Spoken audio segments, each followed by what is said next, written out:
Well, good morning, everybody. Today we are continuing 10-3, interpreting the shapes of data displays.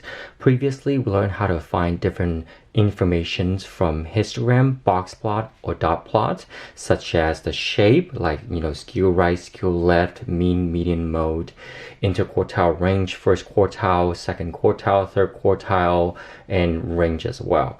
And today we're going to look more into these items as well as some new items combined together. But before that, let's take a look at the review page first. Okay, so in this review page, I see that there are 10 different temperatures throughout 10 different days, and they're ranging from, as low as 72 degrees and as high as 95 degrees. And our goal here is to find what is the mean, median, mode, and as well as determining which of these three measures of center most accurately describe the data and explain why. Well, let's review how to find mean. Mean is to add all these numbers and divide it by the number of numbers. Well, there are 10 numbers total, so we know that we're going to add these numbers together and then divide it by 10 later. So we are going to just write 75 plus 73 plus 72 plus 75. We're just going to write all these 10 numbers, okay? And then later on, divide all these numbers, right? You sum it up, and then you divide it by 10, okay? So now, of course, you're going to need a calculator for this. So I'm just going to type it, 75 plus 73, plus, we're just going to add all of them. And then we'll see that the average is 79.9. So that means the mean of these 10 temperature is 79.9 degrees. And then that's the mean of these 10 numbers. Well, median, you have to do a little bit of work because you need to find the middle number. So first, we need to order them from least to greatest. So first, I see that the lowest number is 72. So we will put 72 as the first number. We're going to just cross it out as we are just typing it. And then the next number is 73 and it appears twice. Then after that, 75 appear 3 times. So we're just going to check them. 76 appear once, and then 90, and then 95, and then 95. So make sure there are 10 numbers total after that. Well, I see that the middle number, well, to find a middle number, you're going to remove one pair from the extremes each time. So that's a pair, that's another pair, that's another pair, that's another pair, and I see that there are 2 middle numbers, and they're both 75.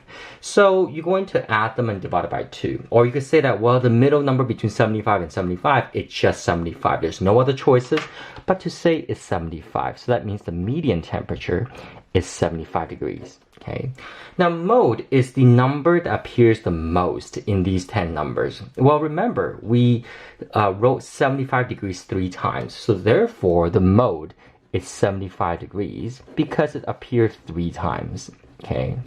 Now, of course, if there's another number appear 3 times, then we're going to have 2 modes. But since here we only have one number that appeared 3 times, or the most frequently appeared, then the mode is just one number, which is 75 degrees. Well, finally, which of these 3 measures of center most accurately describe the data, and why? Well, the most accurate measure of center will be based on, well, are there any outliers in this data? I see that most data falls within the 70s range, right? Between 72 to 76 degrees. And then we have 3 unusual temperature that is a little bit too hot. So these might be outliers. So, and these might change the mean. You notice that these 3 numbers kind of push the mean up a little bit, right? So we look at the 90, 95, and 95, kind of push up the mean from like the median to 79 degrees. Well, because of that, since these might be the potential outliers, we're going to say the median would be the best measure of center that describe the data. And why? Because there are potential outliers, right? Such as the 95 degrees, okay? Potential outliers. Now, of course, if there's no outliers, then of course, mean would be the best measure of center. But if there are some outliers or, suspicious numbers that are too high or too low, then we're going to use median as our measure of center. And we're going to take a look at more into that in today's lesson 10-3. Well, in 10-3, interpreting the shapes of data displays, we're going to take a look at, review the three different shapes, the three main shapes of distributions in a histogram. So the first one is the symmetric distributions, and this one is a bell shape. That means, the center, it doesn't matter if it's the mean, median, or mode, will be in the middle of the bell-shaped curve. Well, in this case, the mean will be equal to the median. Those two numbers will be very, very close to each other if they're not exactly the same. And because of that, there will be no outliers. Kind of the left, the data on the left will be as evenly spread out as the data on the right. So therefore, to use to measure the center of this distribution, we'll use mean as the measure of center. So we're going to just underline that, right? This is very important that we're going to use mean always for any symmetric distributions or bell-shaped distributions. Then next, we have something called skew to the left, right? Kind of like a when you go to a park and when you go on a slide, this is like your staircase. And when you slide, it looks like you're sliding to the left. So this is a skew left distribution. Well, in this case, the mean will be less than the median because there's some data here that's very, very extreme, that's unusually low, that kind of pulls down the mean, and that's why the mean here is lower than the median. Well, since you have some unusually low data, we'll use median as our measure of center because those might be the potential outliers, right? Because these data are very, very low compared to most of the data around this region. Well, oppositely, this is skew right. So this time the staircase is here, right? You go up the staircase, and then when you go on the slide, you slide to the right. And because there are some unusually high numbers compared to this cluster right here, the mean will be pulled up towards the high numbers. So therefore, the mean will be greater than the median, and then in this case, we're going to use median as our measure of center. So we're just going to write this down. So for skew data, we'll use median, and then for symmetric distribution, we'll use mean. Well, let's take a look at example 1. In example 1, it says the histogram shows the weights of all the dogs entered in 2 different categories in a dog show. Consider each data. What inferences can you make based on the shape of the data? So first, we're going to take a look at, before all the math, let's take a look at the shape of each distribution. Well, for the one on the left, right, I'm not sure what breed is this, but looks like there are 95 weights here. The n means to how many numbers are there in the data. In this case, there are 95, and I see that this is slightly skewed to the right. So we're gonna say the distribution is skewed right. Okay. Likewise, for this 100 dogs weights, right? There's 100 of them here. I see that the distribution is also skewed right as well because there are more numbers on the lower end and there are not a lot of numbers on the upper end. So this is also skewed right. Okay. Now to approximate the medians, this is just a approximation. So let's actually take a go back to the skew right diagram. I see that the median is a little bit somewhere in among the peak of the shape. So it's like almost the highest point, right? Slightly towards the right, right? So it's like the peak slightly towards the right. So we kind of do the same thing. I see that, well, that means the median should be somewhere around here. Now there's more than one correct answer. I mean, we're not going to say the median is about 70 to 79 pounds. We're not going to say the median is about 10 to 19 pounds, but should be somewhere right here. We're going to say, you know what, it's between 30 to 49 pounds. So the median is 30 to 49 pounds. Okay, likewise here, the median should be somewhere right here. So it's like 10 to 29 pounds. So we're going to say 10 to 29 pounds. Okay, and that means most weight here for the first data for the 95 dogs weight, they are most weights are clustered around this region right here. So we're going to say 30 to 49. And then for this group of dogs weight, it will be between 10 to 29 pounds. So we could take a look at, what can we infer with these two histograms is that the first group of puppies or dogs definitely weigh heavier compared to the second group of puppies or dogs, because look at that. Most dogs are around 30 to 49 pounds on the first group, and the second group is between 10 to 29 pounds.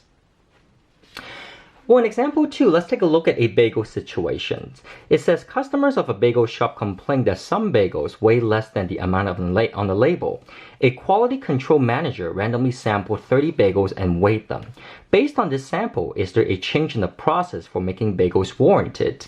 Well, here the label, you can't really see here, but it says the label, it says it's 90 grams actually. So on the label, it says each bag of bagels weigh 90 grams. We're just gonna put it here, 90 grams. And we sample how many? We sample 30 different bags of bagels, and we found that the mean weight is 87.7 and the median weight is 90 grams. Now remember, this distribution is skewed to the left, right? Skew left. So remember, if it's skewed left, we're going to use median, okay, as our measure of center. Well, here it says the median, it's 90 grams. And the back of the bagel is also labeled as 90 grams. So, is the label correctly stated in this case? Well, it seems like it's yes. But then we also take a look at, well, there's only 30 bags that we sample. Well, if we were to sample another set of 30 bags, we might have a different data. So even though the median and the label have the exact same numbers, we can't really conclude whether the claim is correct, the customer's complaint is correct, because we sample not too many bags of bagels. So our answers, our solutions, it actually doesn't have an answer.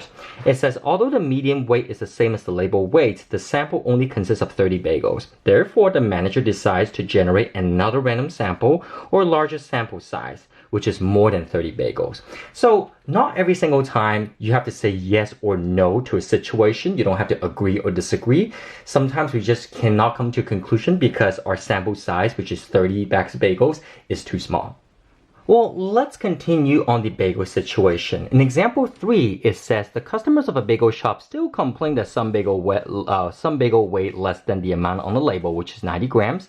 Well, this time the quality control manager generates a third random sample that contains twice as many data points. A histogram that represents this third largest sample is below, which is right here actually. Based on this sample is a change in the process for making bagels warranted. Well, so if you take a look at this histogram, this time we don't have 30 bags now, we have 60 bags. And here looks like the distribution is normal or symmetrical, it's bell shaped. So the mean and median weigh around the same, which is both 90 grams, because look at that. The tallest bar here, it says is weight between 90 to 94 grams of bagels. So is customers' complaint correct? Well, at this point, since the mean and median are both 90 grams and we have a large sample, the customer's complaint is incorrect. So we cannot warrant customer's complaint. So to write your answer, it should be something like, well, based on this larger sample, the quality control manager determines that the process of making bagels does not need to change because the data are centered around the advertised weight of 90 grams. And why? Is because the data points are symmetrically distributed around the center, and in this sample, the median and mean are weighed around the same. But in this case, they weigh exactly the same. Well, in example 4, let's take a look at the different situations of 3 school districts. They're named 101, 201, and 301, and each one have their own histogram. Well, the prompt says, Jennifer is considering a job offer from 3 different school districts. The histogram shows the salary ranges for similar positions in each school district. What does the shapes of the data tell Jennifer about the teacher salaries in each district? Well, let's take a look at, the shape of these three histograms. The first one seems to be symmetrical, right? So we're going to say the distribution is symmetrical or bell shape, right? Doesn't matter. So we can just write both actually. Bell shaped. And for the second school district, looks like it's skewed to the right and with like a little bit of outlier. Look at that, right? This is unusually high. So we're going to say this is skew right. And that means for the third school district, right, this is actually skew left with unusually low amount of salary for some teachers. This is skew left. Well, remember, for for symmetric bell-shaped distributions, we use mean here. So we're going to cross over the median. But remember, the mean and median are very close to each other. So we're going to say the mean, it's about 50,000 to 59,000, right? That's the amount of money teacher makes in a year.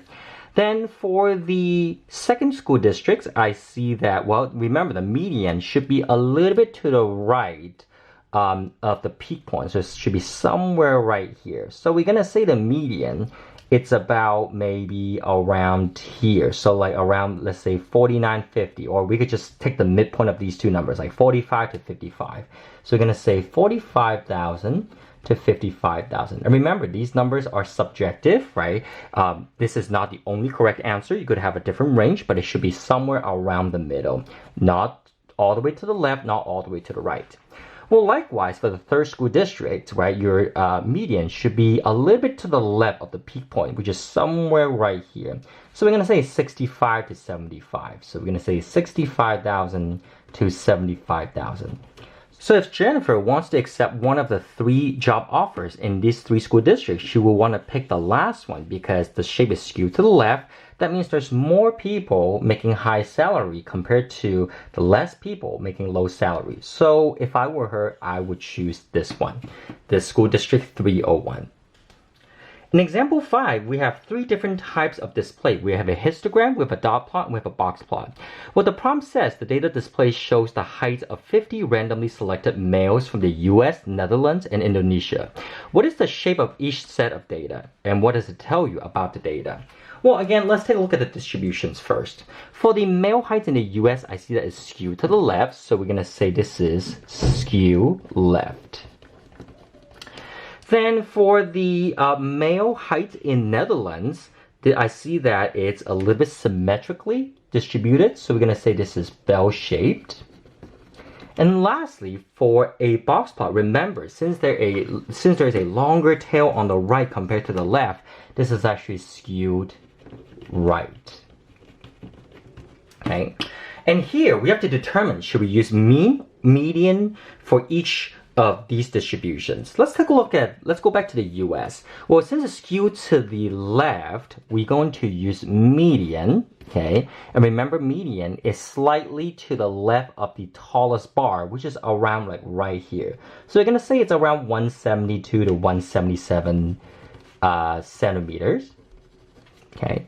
Then for the male in Netherlands, their height is right in the middle, right? Since it's bell shape, we're going to use mean as our measure of center, and the mean should be on the highest point, which is 184 centimeters, around that. And then for the male height in Indonesia, well, since this is a box plot skewed to the right, we use median. And remember, the line right inside the box, it is your median. So the median just right here, which is 158 centimeters. So what does it tell you about the data? Well, I see that the male in Indonesia is much shorter compared to the other two. And I see the highest height would be the males from Netherlands, and then the US falls right in between Indonesia and Netherlands. Well, finally, we are at example 6. But before that, there are two new words that you need to learn. Well, so far we learned the measure of centers in this chapter, which are mean, median, and mode. And you learn how to calculate them when you're given a set of data. You also learn measures of spreads, which is range, which is the difference between the highest number and the lowest number, and also the interquartile range, which is the difference between the third quartile and the first quartile. Well, the two more methods to measure spreads. The first one is standard deviation, and then the second one is called mean absolute deviation, which is back in 7th grade standards.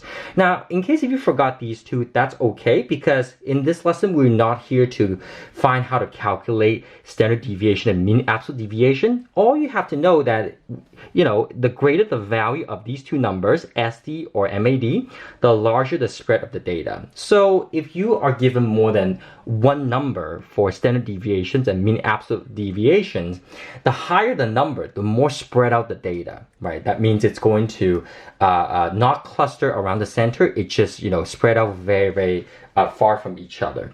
So because of that, let's take a look at example 6. In example 6 is we are given 3 histograms, and they are the IQ level for verbal, math, and spatials for different individuals. It says the following histogram represents the IQ scores of different categories from a sample of individuals. The mean absolute deviations for these 3 histograms are 10, 15, and 20. Now, they're not in this particular order. Well, which of the following histogram has the largest MAD, and which of the following histogram has the smallest MAD? So let's take a look at the spread of each histogram. Well, which one seems to be clustered really into the center? Is it the IQ verbal, IQ math, or IQ spatial?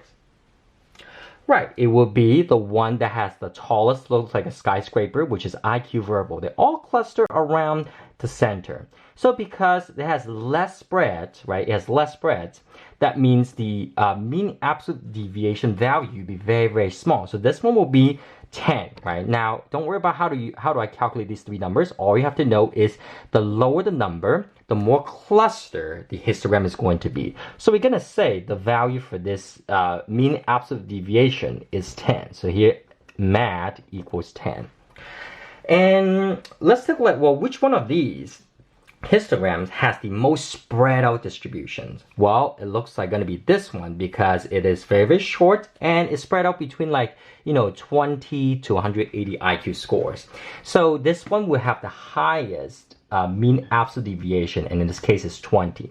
That means the middle one is going to be 15. So which histogram has the largest standard deviation or mean absolute deviation? Will be the IQ spatial. So we're going to write IQ spatial. Okay.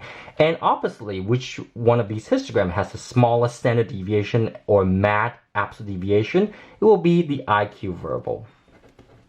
Okay.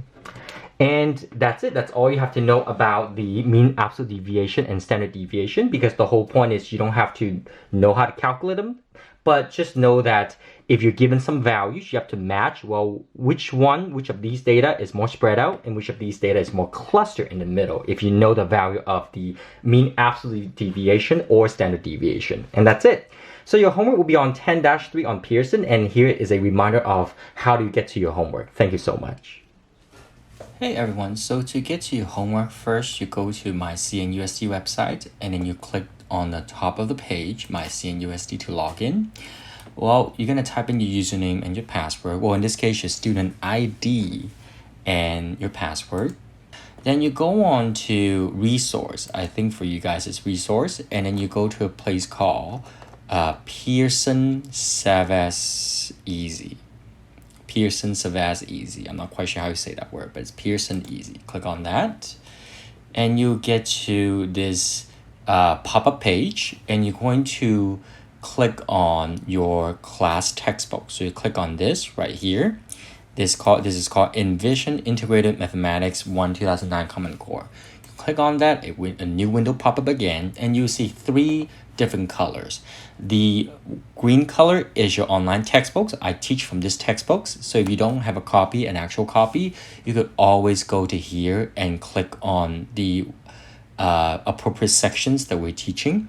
But to find your online homework, you look at the reddish, orangish box in between, in the middle, it's called classes. So you're gonna click on here, click on classes, and depending on which period you're in, there will be new assignments here. So you're going to click on the click into the assignments, and then do your homework, and then that's it.